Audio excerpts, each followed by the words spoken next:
So today I'm reading out of Luke 21, and I'm going to tell you a little bit about what Jesus is telling the disciples here. Starting in verse 5, he starts going over the end of times and what the signs are going to look like when that happens. And so he tells them a lot of things that are really frightening for people to hear.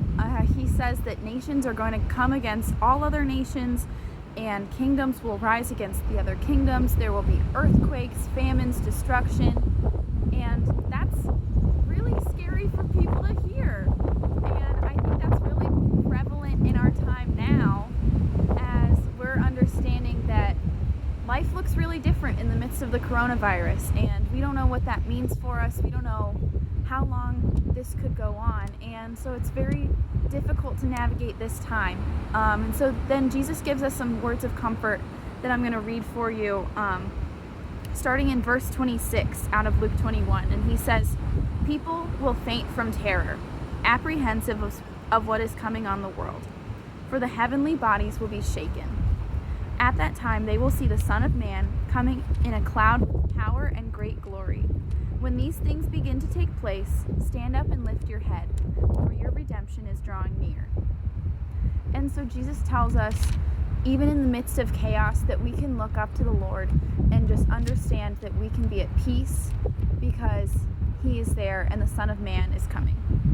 And then again in verse 33, he says, "Heaven and earth will pass away, but my words will never pass away.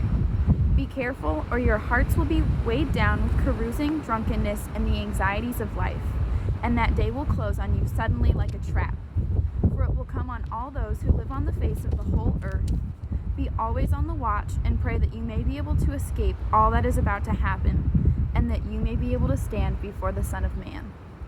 And Jesus tells us again, be careful, and don't let your hearts get weighed down with worry, because all of the things that we're going through in life, that we can pray and just lift them up to him. And he says, understand that even in times where the anxieties of life are so heavy, that Jesus is there and the Son of Man is there to help us. And so I pray that each and every one of you can take that to heart, and that we all understand, even in a time like this, that chaos is all around and we're filled with uncertainty, that the Son of Man is going to take those anxieties away.